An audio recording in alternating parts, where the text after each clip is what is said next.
Well, hello, Endow ladies. Simone here, Director of Program Growth, and I'm super excited to be here with Heather King. Welcome, Heather. Thank you.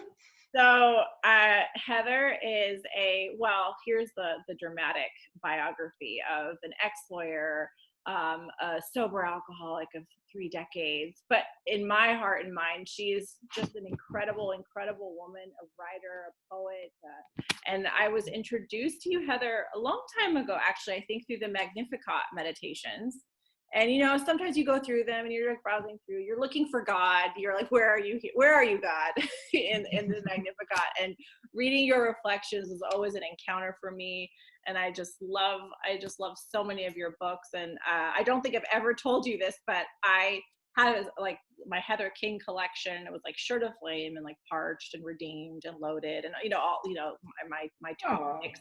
And I had a friend going through a really hard time, and I just got my Heather King library, and I felt so sacrificial. And I just said, look, take this library of Heather King books, and this is what you need to sort your life back together. I promise you, this is the answer. And she did. She read them all, and it was life-changing for her. So thank you so much, Heather, for your work and your vocation to writing and everything that you are and that you do. Oh, wow. It's totally my pleasure to be on here with you. Thank you so much, Simone. Well, we, as you know, Endow is kind of it's a very hard, Endow is a very hard thing to explain. It's a very hard thing to market, because it is truly trying to tell women in the church that it is worth cultivating authentic friendship, grounded in Christ, grounded in something substantive, which is magisterial and papal documents. Those don't sell like hotcakes, right? So you're telling women in the church, hey, it's in our very busy utilitarian world, we think that you should carve out time in your life to cultivate not just social time or small group time or women's groups, right? There's plenty of those, but actual women who intentionally want to come together to study the church's teachings and inheritance, and to make time for that in a leisurely way.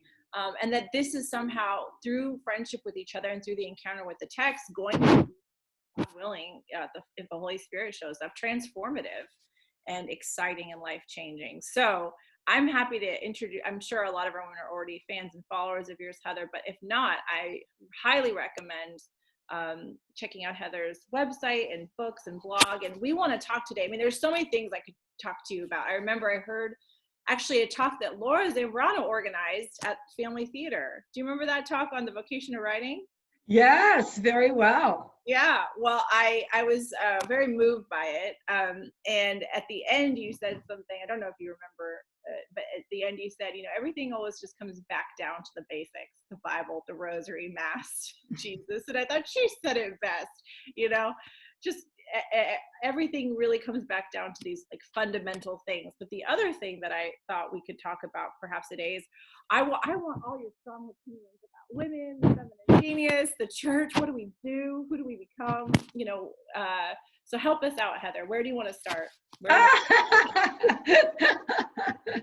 I love a narrow. I know I can't narrow with you because, as you know, a narrow, specific question.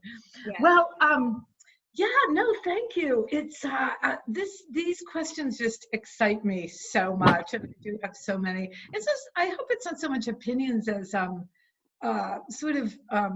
we have this phrase in our culture, lived experience, which often is I think weaponized, another word in our culture. But the point is, I have my sort of experience, strength, and hope as a human being, as a woman. And just briefly, I mean, I published a book probably a couple of years ago now called Ravished, Notes on Womanhood. So it's a whole collection of essays, and it's not, I hope nothing about my work is I really try to stay far away from ideology. It's one of the great attractions of Christ to me. He's neither right nor left. He is something that, a truth in a life that utterly transcends Yes. Amen. So, right. Well, because I mean, I think actually I'm so glad that you said that, because I think that's why your books have been such a huge encounter to me, because they haven't been ideological. I haven't felt like the person that's writing and the experience of their life that they're transmitting through this written word is it's so honest, and it doesn't have an agenda. It's not trying to persuade me of a certain emphasis or not. It's literally an experience that's transmitted, and I've been really helped by that. So I think you're very I would love more Heather Kings out there. That's a positive way to put it. Anyway.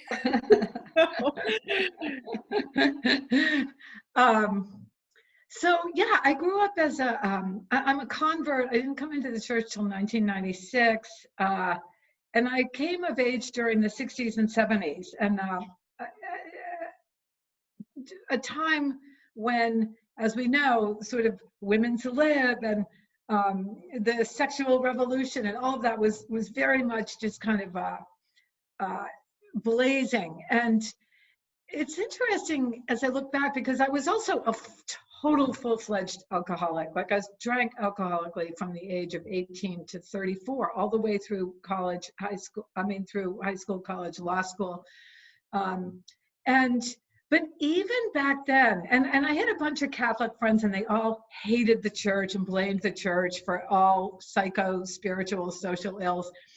And but I, for whatever reason, even back then, I remember shying away from the label feminist. I really dislike all labels, because I think they're confining. They never go far enough. And and I was totally, I mean, I was a barfly. That's all I need to say. And even back then, it was like, this is not empowering. There's no way. I mean, this is the deal with women. You can rail against it, but the fact is, we, like, deep in our hearts, we want like a guy. Many women, we want children, we want a monogamous, it's like everything that's like codified in a way in the Catholic Church is like, oh, that's actually, it's just a reflection of the deepest desire of man's hearts and women's hearts. And the other thing is, like, the guy, if you sleep with him without him being like committed to you, is gonna like basically not treat you well and dump you. Like, that is from the beginning of time. And I feel like he's not gonna treat you better than you treat yourself. So it's not going to. It's just, and you can, I just feel like, it's like we should imbibe this with our mother's milk. And instead, especially in this culture, it's this constant, and I can't believe. And then he treated me badly. And then, it's like, hello, like, girls, let's play heads up ball. I feel like that is what women could really do for one another. Yeah. Instead of wishing it were different, or thinking we're going to legislate it or protest it or litigate it into being different, that's the deal. You can, and so let's start from there and treat ourselves. It's why I love, like, the Virgin Martyrs, right? Yeah. I love the Virgin Martyrs. These are women who were so, like a Saint Maria Goretti, who was, of course, slammed by, feminists of a certain stripe. It's like, no, she had a sense of herself. That is what it is to be a fierce, proud woman. And a feminist who's like celebrates and cherishes our womanhood. No, you don't get to sleep. You're not going to sleep. You don't get to sleep with me. And right? Yeah. And she goes even, so far beyond that, into like caring for his, salvation. His soul as well. So for anyone listening that doesn't know the story of Saint Maria Goretti, but, she, a patron saint of rape victims, and, not only was she protecting herself from him, but she was worried about his soul committing mortal sin. And that whole, it's worth investigating, ladies who are listening, into that story, because that, when you say a sense of herself, really rooted in reality and in the kingdom mindset, if you will, that she, in the midst of horrific violation and suffering, and then being stabbed. How many times was she stabbed? Do you remember? I mean, like, no, but she was only 11 years old for starters, I think, right? 11 or 12 or something. Just a young girl. And Yeah. I like the early church virgin martyrs, because I think it was Mike Aquilina that said this in one of his awesome books about, women's liberation in the early church is consecrated virginity. Right, exactly. Yeah. And yeah. I mean, for sure, you can go too far, and you can fetishize virginity, and that's becomes a kind of pathology. But I think in general, right, we ourselves, this is what it is to be a strong woman. You take responsibility for your own life. You're not going to be a victim, because you have the power over who has access to your heart, your soul, your body. And we don't give ourselves cheaply to someone who's not mature enough to be totally committed to us. Right. But I love your point. And it's not a power play. It's a spiritual reality whereby what's when we don't take full responsibility for ourselves and give ourselves away too cheaply, right, that also redounds to the detriment of the guy as well. Yeah. And so if you true authentic Eucharistic love takes account of the whole thing. It's not just, oh, you don't have access to me because then it's a power. No, it's because we all are going toward something much greater than ourselves, toward the whole mystical body, all of humankind. Yeah, it's true respect in the best sense of the word respect. I think it was I was reading The Risk of Education, Louis Giussani, where he says that respect is seeing someone sideways, because you're always seeing God, like the perspective of God in them. So you're always seeing God sideways. So when you look at the person, they're a sign of God. And so he's always there in a sideways manner. That's like true respect. You see the person in light of reality, in light of God, in light of who they really are in the story that they're in. Right. And that avoids all kind of like ideological, or like what you were mentioning earlier about maybe like toxic modesty culture. Just we're such people, I mean, of ideology and of extremes, and morality really is attention, right? It really always is staying true to reality and like checking yourself when you see yourself kind of falling into. But I think that's why I just love you so much, Heather, is because you're so authentic. And when you make a judgment that sounds exactly like the church's proposal, it's coming from a real place of honesty. Of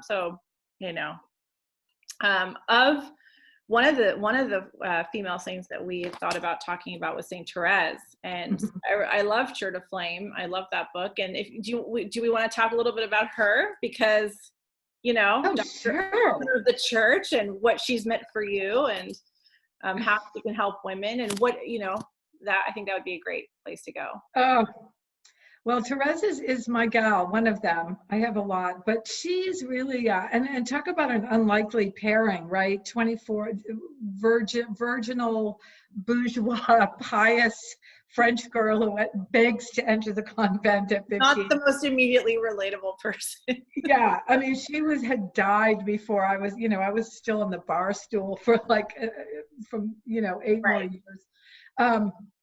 But I think there's so much about Therese that is so deep. I think one of the major things is just her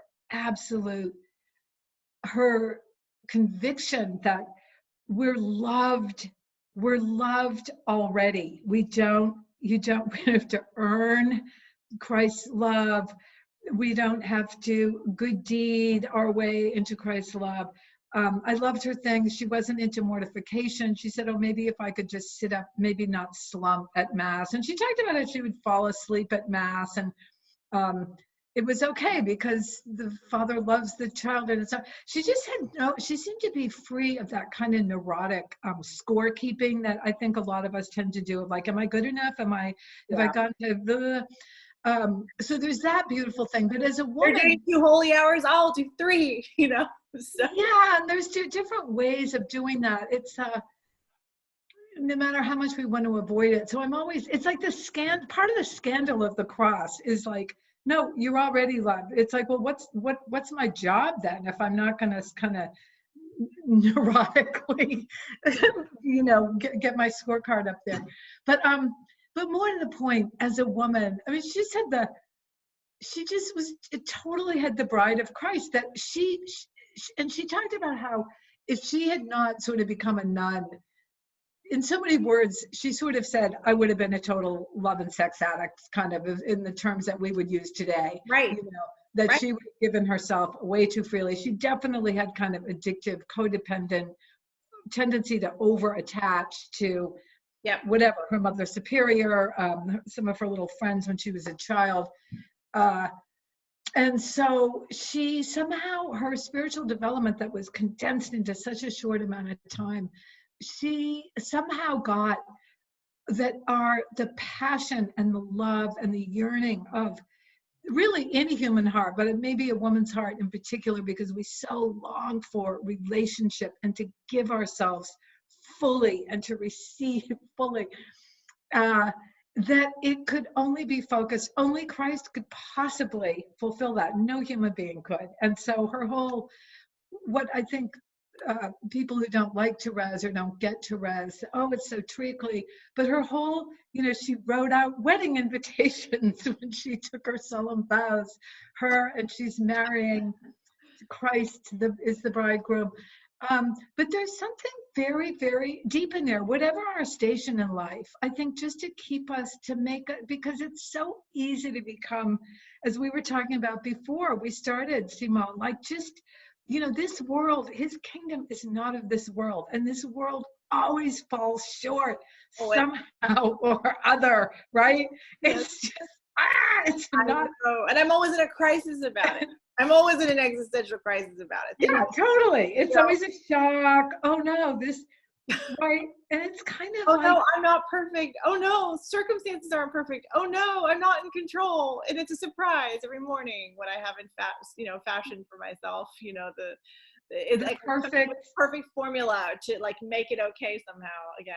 And it doesn't work. Yeah. Well, within which, and to be fair, within which to sort of flower spiritually. It's not like we're totally selfish. I mean, like we do have a deep desire to sort of spread the gospels and learn how to love and to make our hearts places of peace and all of that. And the world just constantly impinges to make it impossible, as it does, whether we're in the middle of LA or whether, in her case, she was in a cloistered convent, in a kind of obscure convent. And so there's that. But I think and this goes again to the feminism. It's like, to me, to be a real feminist, meaning lover of and celebrator of our womanhood, is to not measure ourselves against men. Why would I want to measure myself? I think that's where sort of cultural feminism, it's like, I don't want to excel in a man's world. I mean, it just doesn't, I love men, but I'm not interested in being like a man or being in a man's. I want to celebrate what's great about my God, the insane like strengths and talents and gifts and humor and strength of womanhood. And she does that without in any way denigrating men or being aggrieved against men.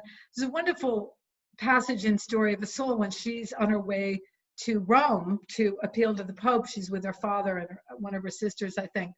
Mm-hmm. And she says, we were surrounded by priests, and I saw then, this is her diplomatic way, I saw then that priests need a lot of help. Mm. And I determined from that moment forward to pray for them unceasingly. And I just think, right? It's such a beautiful way to say, like, oh, God bless, men have a hard time too. Priests who we revere the office and we love our priests. And they're like all of us, they're a mixed lot, they're very fallen, they have a hard time. Let's pray for them. Yeah. How about that instead of, oh, priests are so awful, they're all pedophiles, they mansplain. I mean, yes. It's just such an unfortunate way we have in our culture of just cutting to shreds everything instead of saying, oh, this is someone who needs help. So Yes. And also, she also used her feminine. She was also not above using her feminine charm. You know, I was just gonna say her charm. Right? You have to mention her charm. And how charming is she to go talk to the Pope? I mean, it was. Yes, and she used her charm. She used, and I think that is a lesson we're given. Like, who doesn't enjoy a beautiful woman? And there's a way that you can put that to use without, as an attraction, not a sexual seductive, but just, for instance, if you want to fundraise for your convent, I mean, why not put everything that we have to use? Those are God-given gifts. Yes. And there's a way that you can do that without being manipulative. Exactly. You know, exactly. Right? Like, as a celibate, I've been celibate for 20 years. I'm a single Catholic, and therefore, but I love nice clothes, and I like a nice pair of earrings, and it's like, we don't do glory to God by being dowdy, right, unnecessarily. Again, depending on a nun in a habit isn't dowdy. That's another form of being. But we get to be as attractive, reasonable. Yeah, and I think that the struggle, or at least, and I never want to fall into the thing like I'm reading the culture right, or I'm reading Catholic culture right. Like I understand all the nuances of the social fabric we're in, but right. I do, or a conversation that keeps coming up actually with Laura is that kind of like, because we are steeped in so much relativism, it's very difficult to, even if you're not a relativist, to get out of that relativistic mindset because the culture is so strong in that. I would say so too with feminism, and when we talk about the feminine genius and what it means to be a woman, or a modern Catholic woman, am I a Catholic feminist? I don't like the word feminist. Is that what John Paul II was really talking about? Like, how do I make sense of all these phrases and ideas and things that are being thrown at us all the time? But what you said is actually what we've been reflecting on a lot, which is that we can't understand our feminine nature with masculine criteria. But the masculine criteria is always in our heads, right? So we do end up comparing. We do end up seeing what we're producing. It's not enough to be, if you happen to be a stay-at-home wife and mom, that's not enough somehow. There has to be a side hustle with it, or that you have to be an influencer of sorts, or you have, there's all this like stuff I have to tack on to somehow like baptize it, if you will, for the culture. Mm-hmm. And that's so annoying to me. And, right. And I have to say, one of the many, many gifts of being, also many, many crosses, but the many gifts of being raised in an Egyptian home is that criteria, at least for a lot of my early formative years, wasn't there, right? I mean, all my friends were being dragged to 1,000 sports and all these award ceremonies, and in my home, it was like, well, that really gets in the way of Armenian coffee time with grandma. I mean, isn't it better? And so it just, and when I think about my childhood and my like high school years, I did a lot. I got good grades. I was, president of the theater club. It wasn't like I didn't do anything, but it was like 2 or 3 things instead of like 15 things. Or my best friend, in high school, valedictorian, got an ulcer because she just had to have 15 extracurriculars. Right. And I just thought, aren't we enough? Why do I have to, who am I proving trying to prove anything to? Totally. And I see this kind of infiltrating the Catholic female world as well. And totally. Oh, yes. Yes, and I think it goes back to your original what you said at the beginning of the podcast about kind of the wonder or the gift of just women getting together talking, which is something we love to do and that comes naturally to us. And I think this, culturally, we've repudiated everything that's most wonderful about womanhood. Well, first of all, motherhood.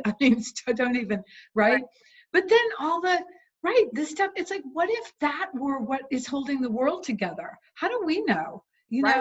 What if it were coffee time with our grandmother? I mean, to me, that is absolutely, has to be in the cosmic scheme every bit as important as like building a skyscraper. I mean, do you know? Oh, totally. I mean, come on. So, and what are we living for anyway if everybody's so miserable and lonely? Which so, I know. And exhausted. And exhausted all the time. Yeah. No, and I think it goes back to like what master, it's like Catholicism 101. What master are we going to choose to serve? And is it Christ, or is it the master that I think our culture basically serves? It's the culture of peer pressure. Yeah. We ourselves put ourselves in irons and in a prison, and we throw away the key. No one's keeping us there. You know? I mean, exactly. No one's keeping it, but it is hard in a culture which doesn't value, like you said, the things that are actually keeping the world going. And I think this is why we were talking about this earlier off record about Jan Taranowski. I love this guy because he was so hidden. He was a tailor. He was an awkward, this is like key to my heart, awkward, shy, introverted tailor who like avoided people. And, you know, and if he wasn't himself in all that he was, just being obedient to the priest who asked him to run the youth group, and then paying attention, cultivating John Paul II in such an authentic way, I mean, we wouldn't have John Paul II. We might not have had his priestly vocation. And so in my mind, what the world needs is more Jan Taranowskis, people who are called to that hidden, holy, simple life that actually does change everything. Totally. That's the heart of the Gospels, right? Right. Many who are last shall be first. I mean, on and on. But I agree. And he sort of willingly he was in the shadow in a way. He knew that John Paul II, who later became, was sort of the greater personality. And he willingly took that. Yeah. Right. And I think there's, in our effort to not be subservient and not ever to be in anyone's shadow, women, I think we, not that we want to either be just kind of milquetoast, but I think we throw out something really, really a beautiful spiritual. What do I care if I serve someone else and they become greater? I mean, Christ says this himself. You know, what do you care if no skin off your back if I choose to? But we have John recline. We can only really become our true selves and our free, happy selves instead of the current miserable, lonely. You know, what's the latest statistic? 53% of Americans are, you know, don't feel like they have any close friends. Not one, right? That's like, oh my gosh. Yes. More than half of Americans don't think they have one close friend, not one real close friend. Mm-hmm. That is tragedy. So I think it's more the fact of, for me to really be myself, I have to stop, at least as a woman, stop using the masculine criteria, right? Mm-hmm, mm-hmm. And also really just see, what is it that I'm really called to do? Who am I? Where is my freedom? What is my personal vocation really? And if we keep doing the comparison thing, or we keep trying to, you know, just all the pressures, you know, it's just too. Right. And I think it also, it goes back to prayer. What is the true desire of my heart?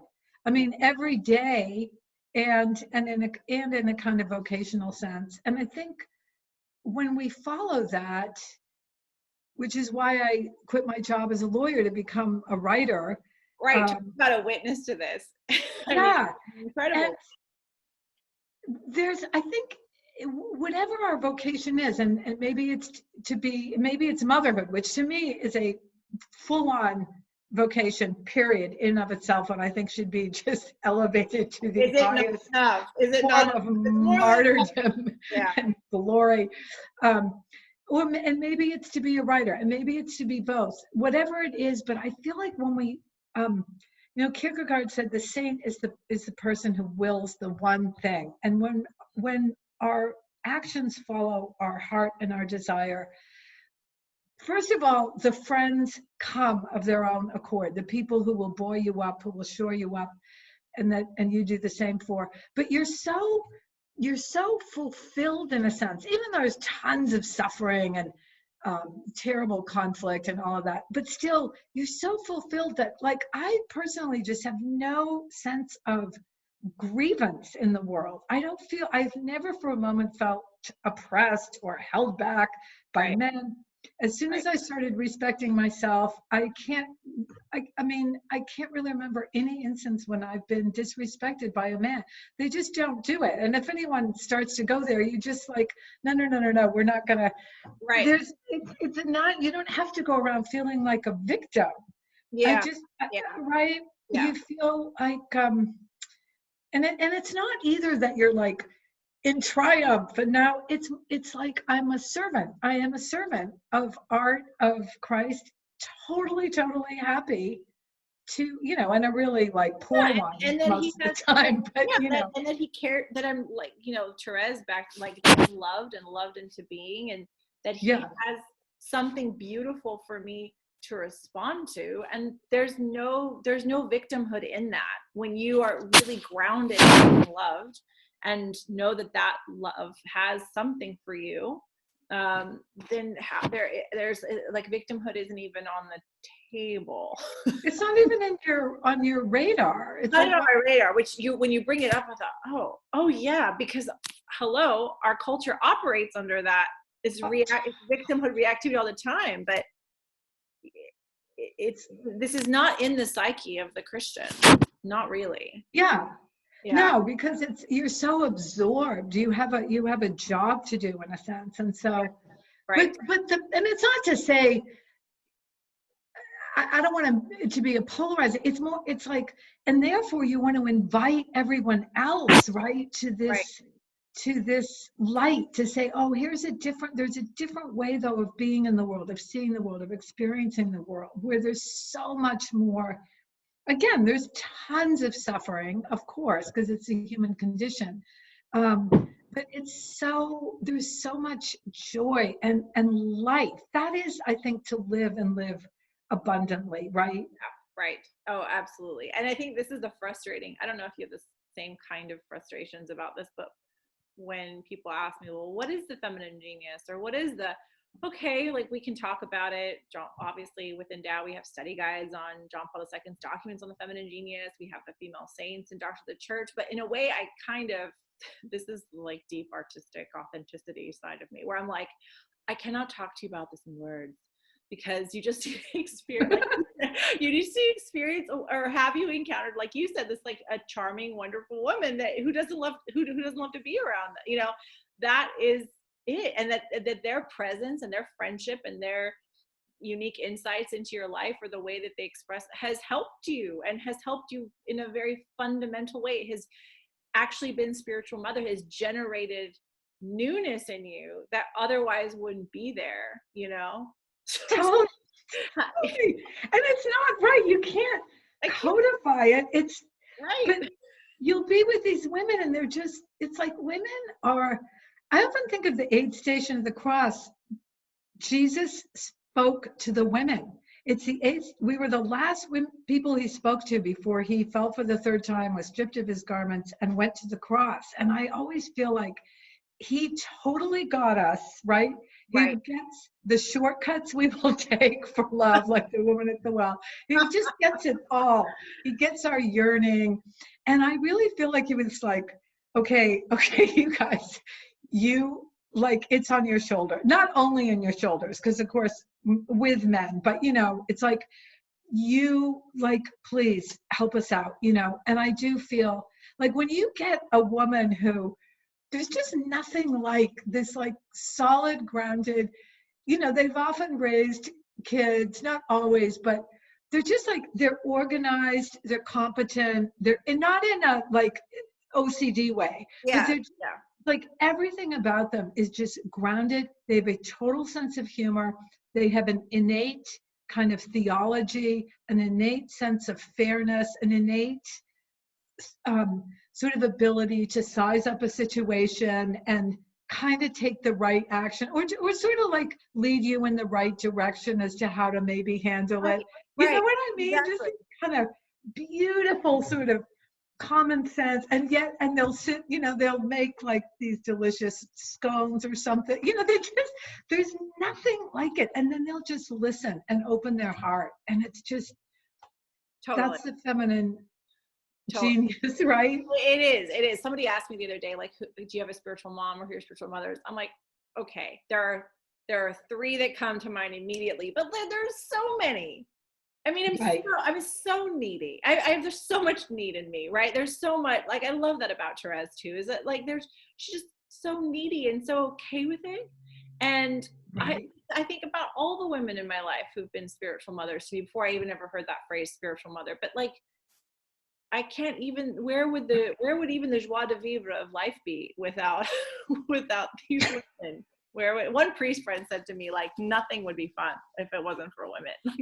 we wouldn't be talking to each other. Like, men would just not even talk. There would be like relationships themselves. Yeah, totally. We wouldn't even know, like, how men are. They don't even like ask if the other person's married till they've known each other like 2 years or something.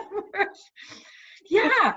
Nothing would be like pretty, like you gotta have a woman to like put down a little placemat and like a pair of candles, but seriously, that is it. We need both, and we definitely do.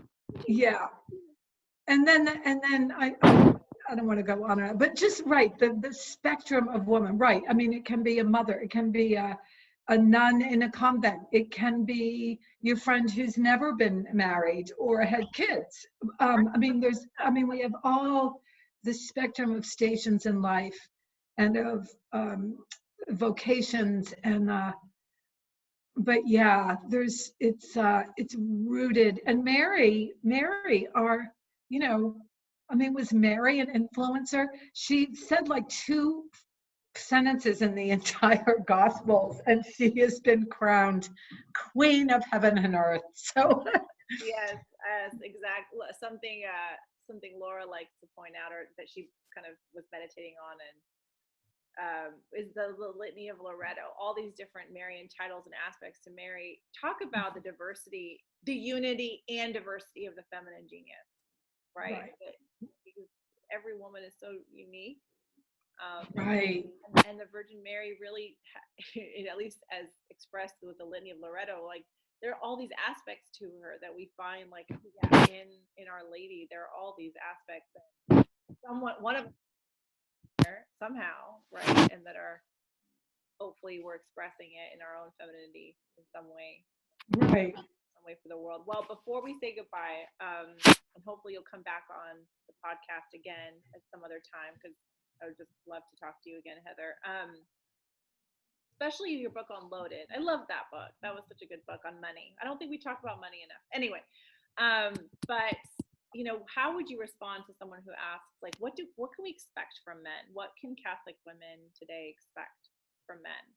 Should we have any expectations at all, or is our job just to simply focus on being daughters of God, and then whatever it is that we expect from them will happen? Or anyway, big question again. Well, I love a specific. Gosh, I'm not sure. I've heard it said expectations are resentments waiting to happen.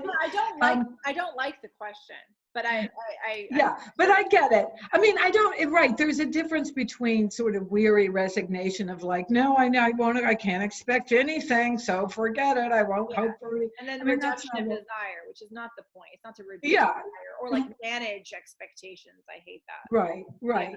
It's kind of like, I guess it would be like, I like the idea of desire. What do I desire in a relationship with a man? And then you develop in yourself the qualities, I suppose, that you would seek in another. Right. So the qualities in yourself that you wish to be cherished by a man. Yeah. And also keep your eyes open. I mean, as Christ said, we have to be gentle as doves and wise as serpents, period. And I think that especially maybe applies to, right? I mean, it's not just like, ooh, I hope someone loves me. I mean, like, look for keep alert for the perhaps red flags and things like that. And, talk it over with your women friends. And then I think too, our intuition, right? We've learned to maybe distrust that. And I think that tells us a lot when we get really quiet in prayer. Yeah. What is that? The not trusting the gut, the intuition, that's a big problem. Right. But back to your point about prayer. Yeah. Oh boy, that prayer. Yeah. Yeah. And to know that we really will be okay no matter what. I spent so much of my life in agonizing pursuit of and yearning for and longing for a man. And I just, it is the last station in life that I would have expected, or, to be single and to be, therefore, as a Catholic, as I said, celibate. And yet I see this is just it's fun. It's like I've just never felt so fulfilled or so joyful or with so much love in my life. Yeah. So it just has to do with, I think, keeping our eyes. Yeah, we'll just be okay no matter what. And we're pruned in the way that not that we want to be, but that I think we sort of need to be, because it goes back to authentic love and how we're loved in God's eyes, Yes. Well, I'm glad you said all that, and thanks for sharing all that, because there are many, there are more single people than married people. That statistic is even increasing, obviously, day by day. And I think the difference that a Christian celibate can make is that we know that everything ultimately will be okay, and that this condition is a part of the fabric of our personal vocations, and beauty arises, and like you said, like an overwhelming experience of love in the church. And that's a big proposal to make to a world of increasing loneliness, of increasing singleness, right, without meaning and without beauty. So that's really important. And I think that's why I don't like the phrase. I wrote this in an article. I don't like the phrase like your state in life is your primary vocation. I don't like that language. I think it gets thrown around a lot in the church. I think the primary vocation is the personal vocation, which is the relationship with Jesus. Yeah. And everything flows from that. Yeah. Whether your state in life is chosen or unchosen, or, desirable or undesirable, it's only one piece of this larger personal vocation. Yes, exactly. Yeah, exactly. It's still, even so, as important as relation and love and all of that is, right, it's still a piece of. You're absolutely right. Yeah. So that's a good note to end on. Well, thank you, Heather. Until next time, I hope. So thank you so much, Simone. This is wonderful. Thank you.